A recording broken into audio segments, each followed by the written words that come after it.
تو اسی طرح یہاں بھی یہ اسٹریٹجی اپنائی جا رہی ہے کہ اندر وہ کئی سوالوں کے جوابات نہیں دے پاتے لیکن وہ کوشش کرتے ہیں, باہر آ کے کہتے ہیں کہ یہ سب جھوٹ ہے اور یہ سب فراڈ ہے. ٹھیک ہے. اچھا ریاض, یہ بتائیے فیک اکاؤنٹس کیس سے ہماری معلومات یہ ہیں کہ یہ اس مہینے کو تمام تجزیہ کار جو ہیں بڑا اہم قرار دیں اور اس کے بعد اپریل کو بھی, اس کی وجہ کیا ہے؟ ہماری نیب کے 2 سے 3 ذرائع سے بات ہوئی جو اس معاملے کو بڑے قریب سے دیکھ رہے ہیں. ان کا یہ کہنا تھا کہ اب چونکہ ایف آئی اے جو فیک اکاؤنٹس کو دیکھ رہی تھی تو وہ معاملات بھی جو کہ سپریم کورٹ کے آرڈرز بھی تھے وہ بھی نیب کے پاس آ جائیں گے.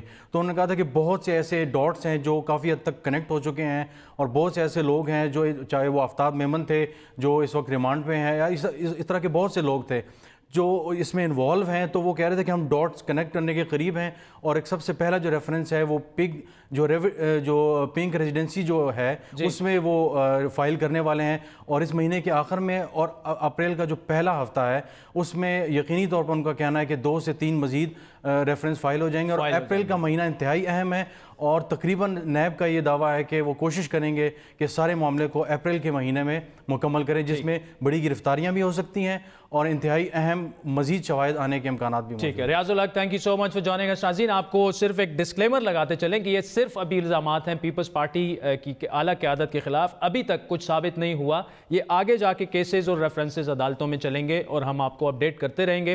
حکومت اب تک عوام کو کوئی خاطر خواہ ریلیف تو نہیں دے سکی لیکن گزشتہ 2 ماہ کے دوران بجلی اور گیس کے بلز میں ہوشربہ اضافے سے عوام تلملا اٹھے ہیں. گیس کی قیمتیں میں جو ہے 40 سے 140% اضافے کے صرف 7 ماہ بعد ایک بار پھر پاکستان کی عوام پر گیس بل قیمت میں اضافے کی تجویز آ چکی ہے. جی ہاں, یاد رہے کہ گزشتہ سال ستمبر میں وزیراعظم عمران خان نے گیس کی قیمتوں میں اضافے کی منظوری دی تھی جس کے بعد عوام کی جانب سے گیس کے بلز میں حیران کن اضافے کی شکایات منظر عام پر آئیں. اس پر ایک انکوائری ہوئی جس میں یہ ثابت ہوا کہ 30% صارفین یعنی آپ لوگ 30% جو ہے گیس بل کی مد میں آپ سے زیادہ پیسے وصول کیے گئے تھے. اس کے بعد وزیر اعظم نے احکامات دیے انکوائری کے بعد کہ جن صارفین سے زیادہ پیسے وصول کیے گئے ہوں انہیں وہ پیسے واپس کیا جائیں. ابھی تک یہ پیسے تو صارفین کو واپس نہیں مل سکے لیکن دوسری جانب سوئی صدرن اور سوئی ناردرن کا نیا مطالبہ سامنے ابھی آیا ہے.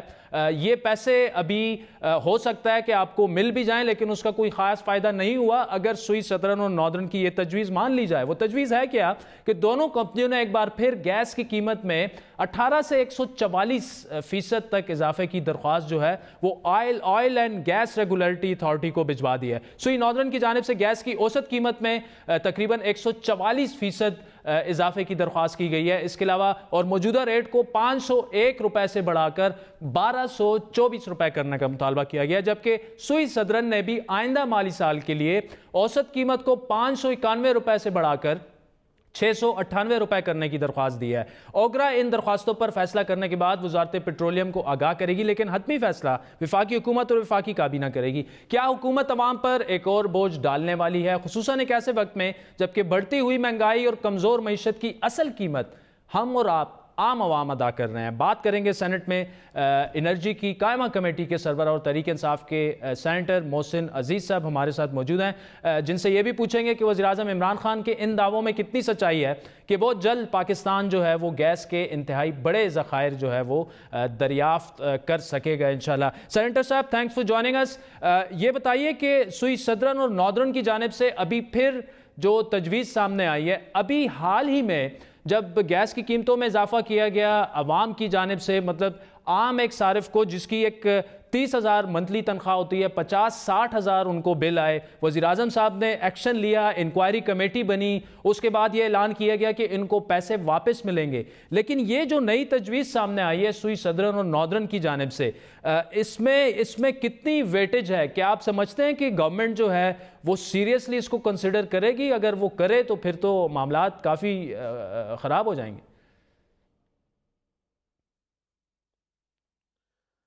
دیکھیے ایک تو بات ہے کہ پرانے جو ہمارے بلز تھے جی جو کہ پچھلے جو کیبنٹ نے ڈیسائیڈ کیا تھا اس میں انکریز کی گئی تھی وہ 10% سے لے کے 20 سے 25% تک انکریز ہوئی تھے ڈومیسٹک کنزیومر کے لیے. آپ کو یہ معلوم ہونا چاہیے کہ پاکستان میں جو ڈومیسٹک کنزیومر ہیں وہ تقریباً 9.8 ملین ہیں جس میں سے کہ جو سوئی ناردرن ہے جو کہ پنجاب خیبر پختونخوا میں آتی ہے اس میں تقریباً 6.8 ملین کنزیومر ہیں اور تقریباً 3 ملین جو ہیں وہ سندھ اور بلوچستان کے ہیں. ٹھیک. اس میں جو ہے جو کہ انکریز ہوئی تھی وہ سب سے جو کم سلیب ہے اس پہ 10% ہوئی تھی، جو کہ آپ سمجھ لیں کہ تقریباً 50 HM³ جو ہے جو اس کا منتھلی کنزمپشن تھی وہ اس کے اوپر لی. اس کے اوپر جو ہے تقریباً 15% انکریز ہوئی تھی جو کہ 100 تک تھے، 100 HM³ تک تھے، اور اس کے بعد پھر اسی طریقے سے 20% اور 25% ہوئی. البتہ یہ ضرور ہوا کہ جب یہ گیس کے جو ہے ریٹ بڑھائے گئے اس کے بعد جب لوگوں کو بل آئے، دو وجوہات سے گیس کے بل ہوشربا طریقے سے بڑھ گئے، جو کہ ان کی جو لوگ ہیں ان کی بساط سے، خاص طور پہ جو ڈومیسٹک کنزیومر ان کی بساط سے باہر نکل گئے. ایک تو یہ کہ جو سردی ہے وہ اس دفعہ بہت زیادہ پڑی تو کنزمپشن بڑھ گئی تھی، اور دوسرا یہ کہ جو گیس کے بل لگانے کا جو طریقہ کار ہوتا ہے اس میں یہ تھا کہ ایک تو جو یہ ٹیرف تھا اس میں اگر آپ 50 HM³ تک استعمال کرتے ہیں تو آپ کو ایک ریٹ لگے گا جو کہ 121 روپے ہے، اور اگر آپ 50 سے 51 کر جاتے ہیں تو 127 ہو جائے گا، اور اگر 100 سے بڑھ جاتے ہیں تو 264 ہو جائے گا.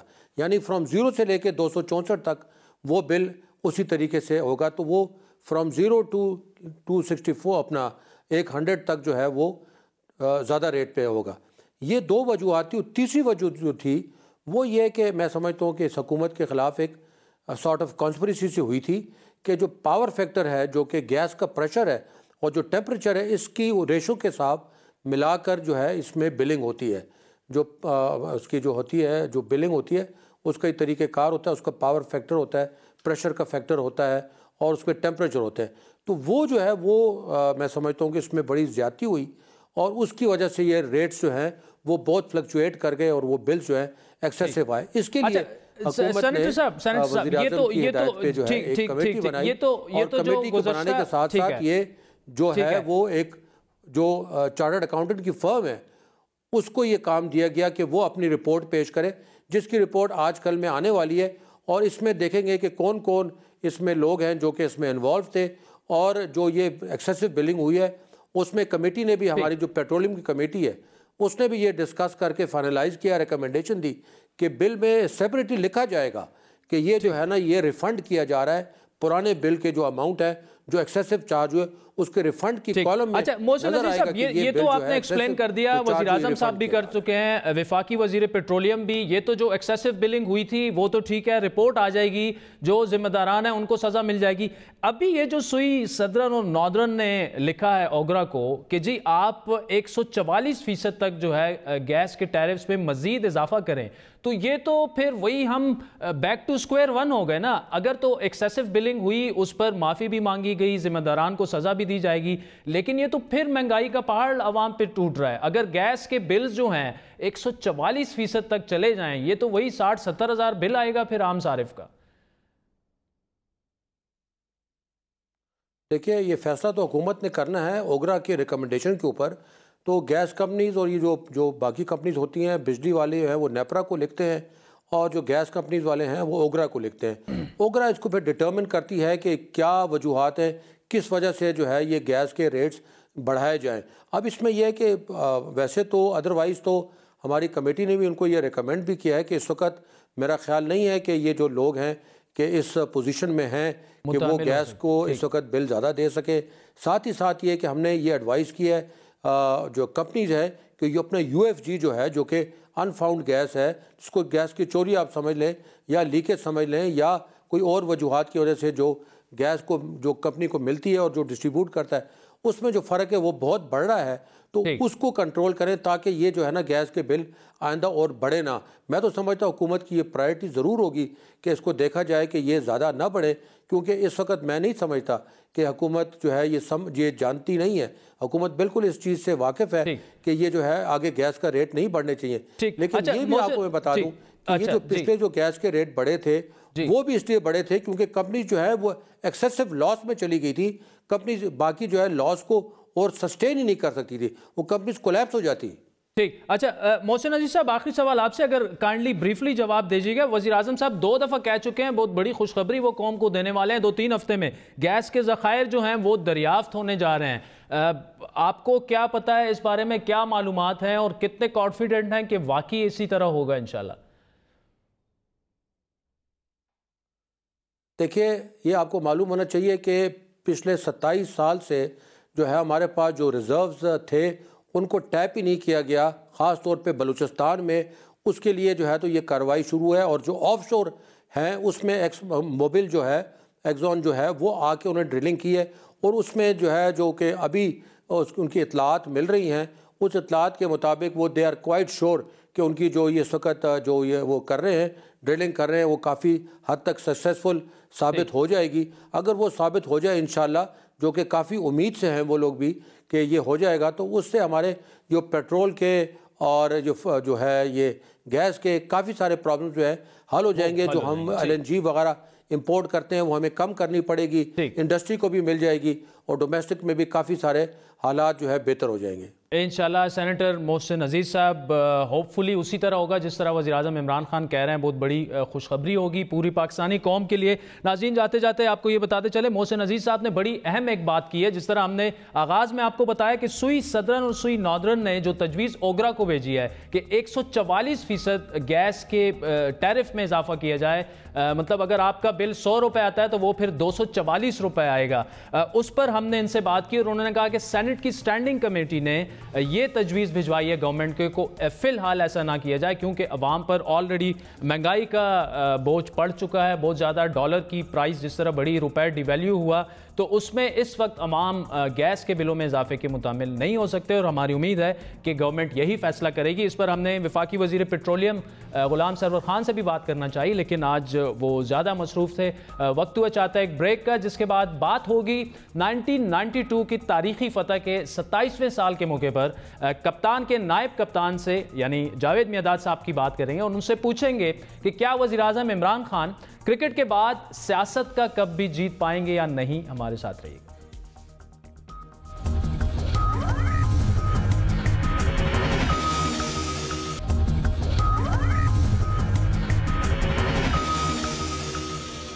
I want my team to play today like a cornered tiger, you know, when it's at its most dangerous. Got him! Yes! In that area. Down the ground, over the top he goes. He's got that pretty... That's hit away, this could be out, now it'll be over.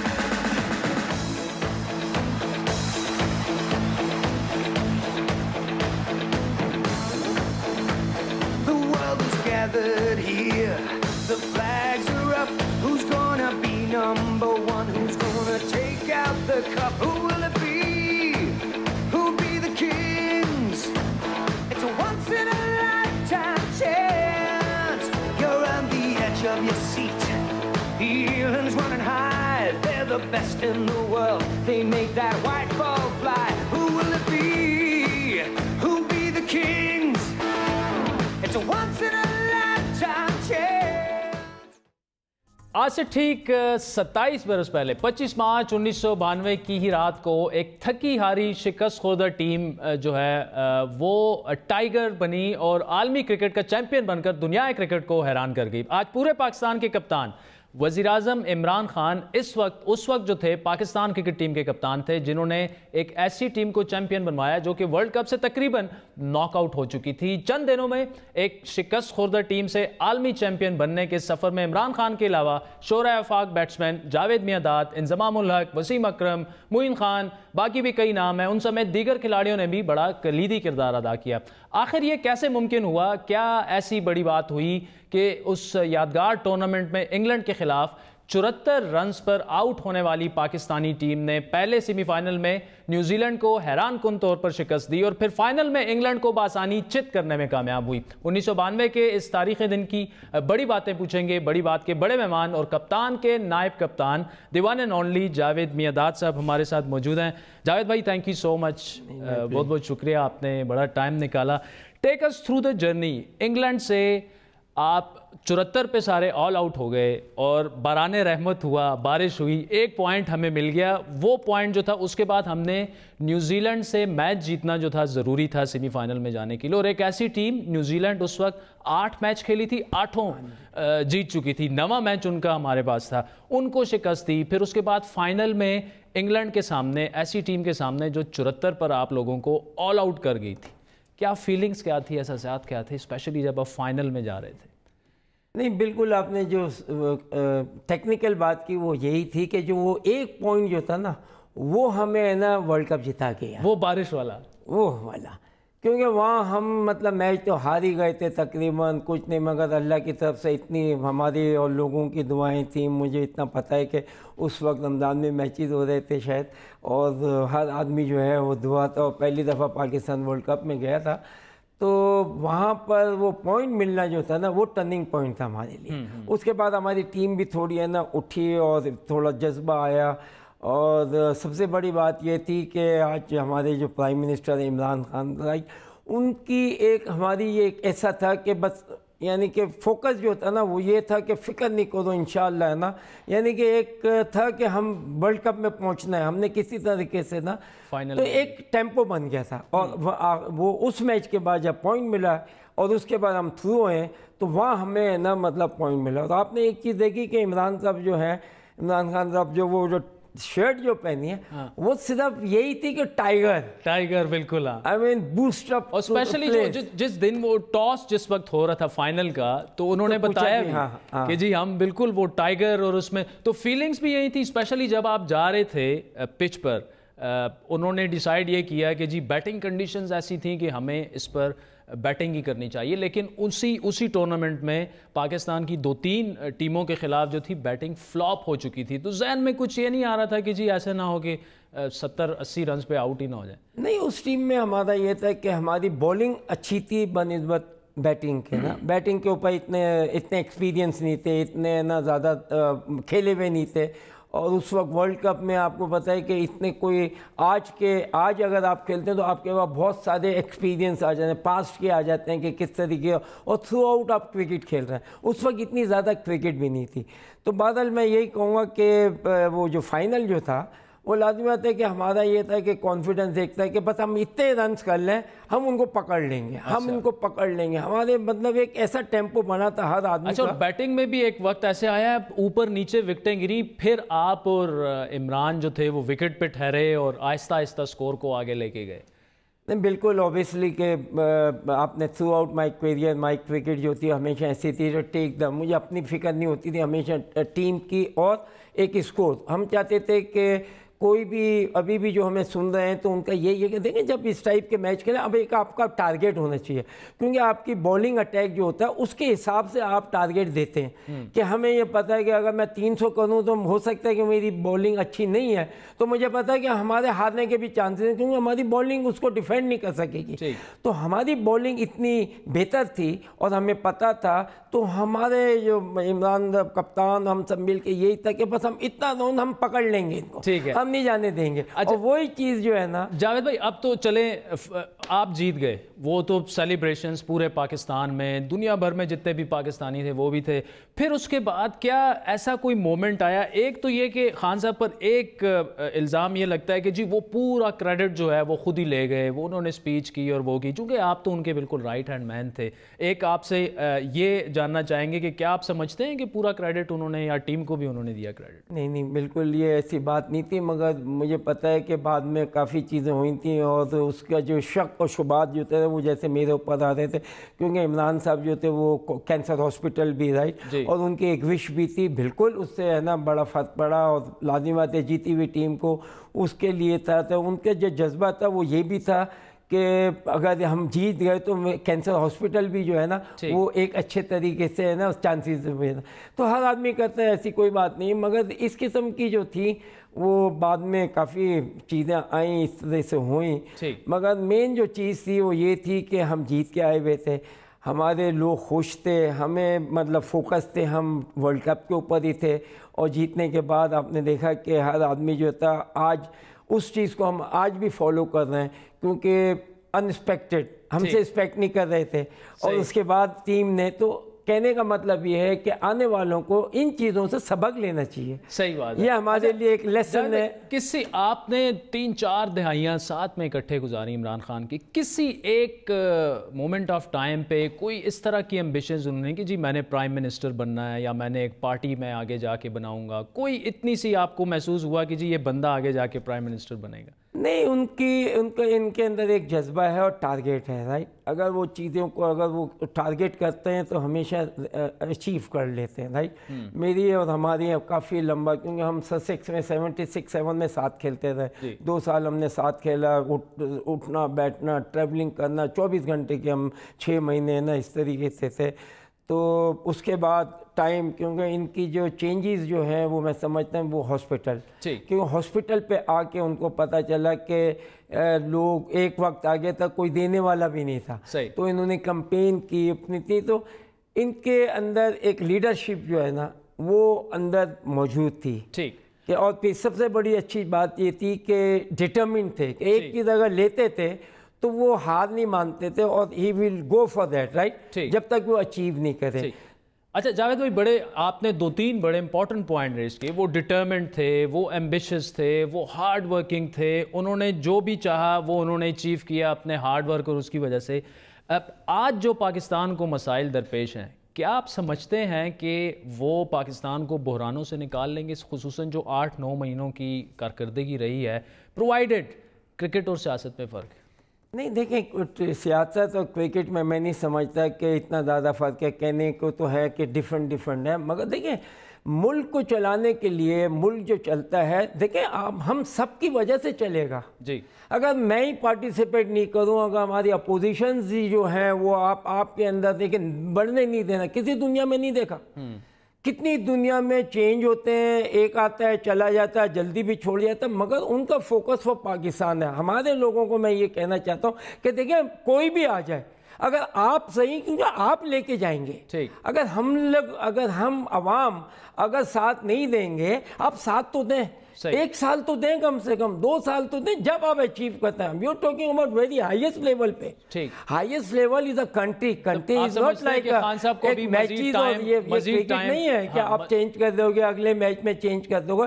یہاں 5 سال کا tenure ہوتا ہے, ٹھیک ہے نا. 5 سال میں اگر میں آپ کے ساتھ کوآپریٹ نہ کروں تو آپ تو نہیں چلیں گے. تو پھر ہم پاکستان کیا ہوا؟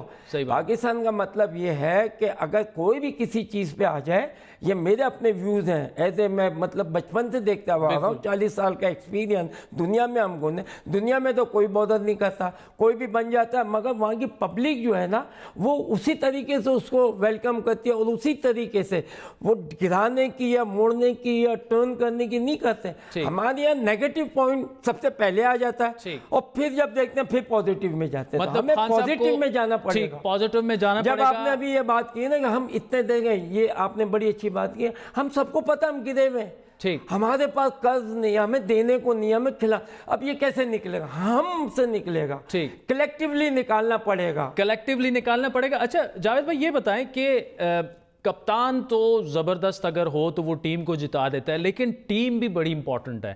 کیا آپ سمجھتے ہیں کہ خان صاحب تو ہیں, انہوں نے پروف کیا ہے اپنی پوری لائف میں, لیکن ان کے پاس کیا آپ سمجھتے ہیں کہ کیپیبل ٹیم ہے جو نکال لے گی؟ دیکھیں جب آپ پرائم منسٹر بنتے ہیں, آپ ہر ایک کو تو نہیں جانتے, جی اس کا ان اینڈ آؤٹ اور ایوری تھنگ تو نہیں ہے نا. ٹھیک ہے, میں آیا, آپ نے, آج میں آپ کے ساتھ آتا ہوں, میں جی, اب یہ میری ذمہ داری ہے. ٹھیک, یہی سمجھ نہیں آ رہی ہے, اب جتنے لوگ ہیں ان کی ذمہ داری ہے. Forget about the prime minister. Prime minister اپنی جگہ, کوئی بھی کپتان بن گیا نا, مگر پلیئروں کو اس کو کرنا پڑے گا نا. اب دیکھیں نا, میرے ٹائم پہ بھی کہتے تھے عمران کپتان, میں نے اپنا حق ادا کیا, ناٹ فار عمران خان یا کپتان یا کہیں نہیں, فار پاکستان. صحیح بات. تو یہی چیز ہے کہ اگر سب کو, ان کے بھی جو اگر اس ابھی منسٹر ہیں, ان کا ایک ہی ہونا چاہیے گول کہ لوگ پرائم منسٹر تھے, تو کیوں ہم نے پرائم منسٹر کو جتانا ہے. ٹھیک, آپ پرائم منسٹر آپ کو نہیں جتائے گا, آپ کو پرائم منسٹر لے کے آ گیا ہے, نو یو ہیو ٹو ڈیلیور. اور اگر آپ یہ ڈیلیور کرتے, 1992 کے کپتان میں اور آج کے کپتان میں فرق کیا دیکھ رہے ہیں آپ؟ نہیں دیکھیں, کرکٹ اور دونوں چیزیں, مگر کرکٹ سے بہت فرق پڑتا ہے. آپ نے ایک لیڈر کی حیثیت سے لیڈ کرتے آئے. اب لیڈ کرتے ہیں وہاں جو آپ کو جھٹکے پڑتے ہیں, آپ کس طریقے سے چینجز لے کے آتے ہیں, سب کچھ لے کے آتے ہیں, تو کافی فرق پڑتا ہے. آپ کو لازمت ہے کہ اگر میں کسی چیز میں جا رہا ہوں تو اس کا تھوڑا بہت ایکسپیرینس تو چاہیے نا.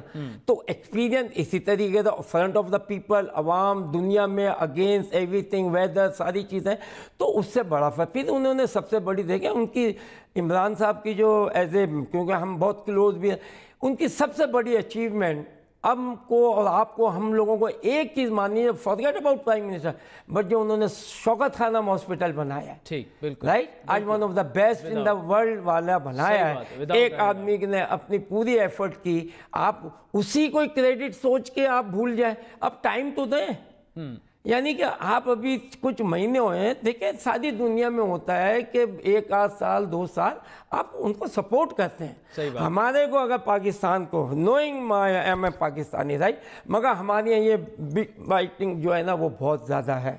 کوئی بھی آدمی سیٹسفائی نہیں ہوتا, یہی ہماری غلطی. اسی لیے پاس میں بھی جو گورنمنٹ نے تھی یا جو بھی چیزیں وہ نہیں چلتی, وہ اسی لیے کہ ہر آدمی جو ہے نا, بھائی ہر آدمی اپنے لیے مانگ رہا ہے, وہ کہاں سے دیں گے؟ ملک کے لیے مانگنا چاہیے. اچھا جاوید بھائی یہ بتائیں کہ کیا نہیں, اس میں ایک یہ کہتا ہوں کہ ایک اور پوائنٹ میں کہتا ہوں کہ اگر کوئی بھی آدمی, اگر آج میں ہوں, میں کہتا ہوں کہ دیکھیں آپ میرے پاس آ رہا ہو, اگر ایم این اے بن کے اور آپ سوچو کہ مجھے منسٹری ملے, یہ ملے, میں آپ کو پہلے کہہ دوں گا نہیں بھائی یہ چلے جائیں آپ.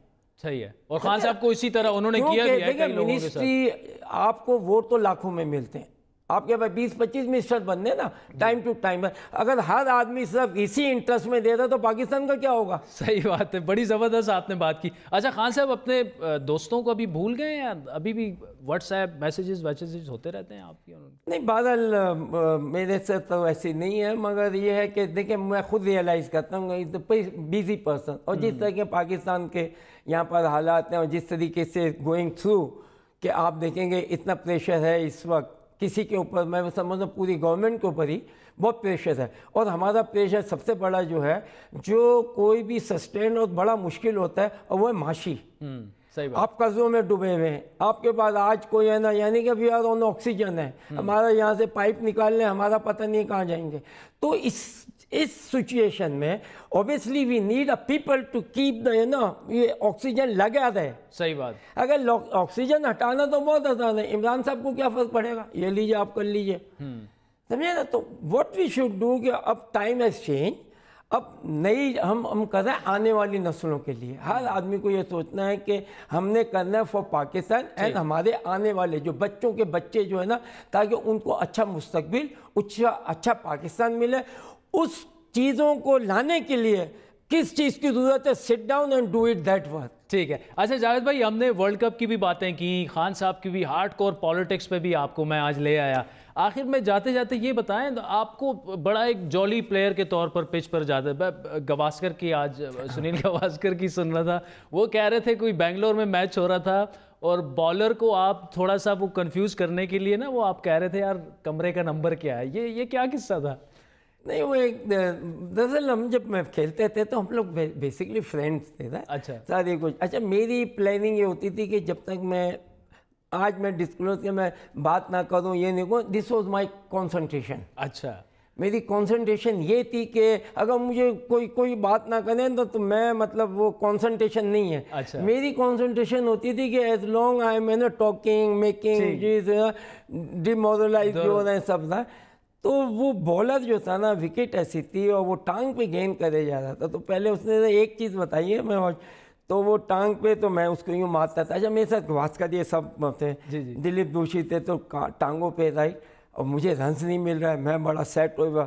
تو میں اس کو جا کے پہلے میں نے بولا کہ میں نے کہا یار میں نے دنیا میں لائف میں 2 ہستیاں دیکھی جو ٹانگ پکڑتی, ایک کتا پکڑتا ہے, ایک تو نے پکڑی بھی ہے.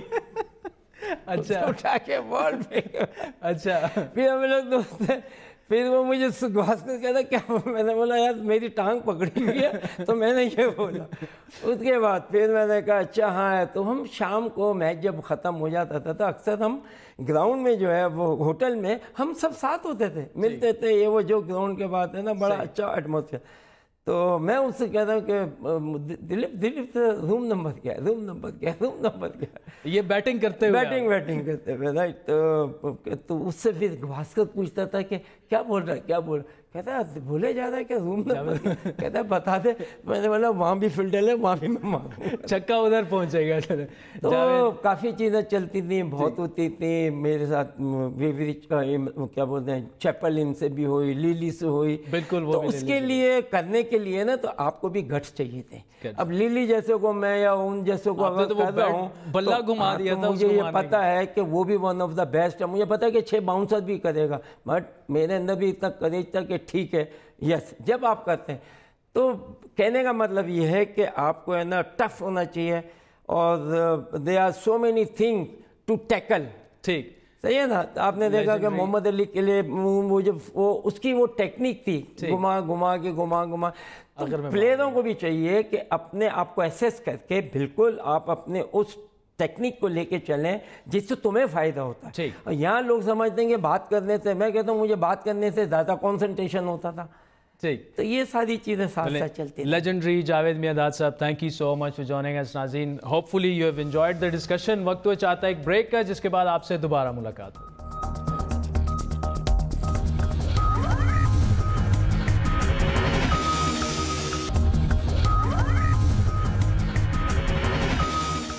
ویلکم بیک ناظرین. نقیب اللہ قتل کیس میں آخر کار ایس ایس پی راؤ انوار سمیت 18 ملزمان پر آج فرد جرم عائد کر دی گئی ہے. ہمارے ساتھ موجود ہیں جبران ناصر، معروف سماجی کارکن اور وکیل ہیں. جبران، تھینک یو سو مچ. آپ سمیت بڑے لوگوں نے سول سوسائٹی کی کافی جدوجہد کی. نقیب اللہ کے والدین میں بھی ابھی آج جو فرد جرم عائد ہو گئی ہے ان پر، کیا سمجھتے ہیں کتنی بڑی کامیابی ہے یہ؟ سر دیکھیے، پڑاؤ آتے ہیں الگ الگ، اس میں کوئی شک نہیں ہے کہ یہاں تک پہنچنے میں بہت زیادہ وقت لگا اور صبر کا امتحان ہوا. اور سب سے زیادہ صبر کا امتحان میرا یا کسی وکیل یا کسی اور بندے کا نہیں، سول سوسائٹی کے، وہ نقیب کے والد کا، وہ نقیب کی کیا کہتے ہیں خاندان والوں کا، اس کے معصوم بچیوں کا، بچے کا ہوا کہ ان کو اپنے والد کے انصاف کے لیے اور وہاں تک پہنچنے کے لیے اتنا انتظار کرنا پڑا، اور اب جا کے صرف فرد جرم عائد ہوئی ہے. یعنی کہ آپ یہ دیکھیے اور نوٹ کیجئے کہ پاکستان کی ریسنٹ تاریخ کا شاید سب سے زیادہ پاپولر کیس، کہ اس میں اس کو موٹو بھی تھا، اس میں آرمی چیف کی 2 ملاقاتیں بھی ہیں نقیب کے والد کے ساتھ، اس میں پی ایم ہاؤس کی ڈیلیگیشن بھی گیا ملنے کے لیے، اتنے دھرنے مظاہرے ہوئے.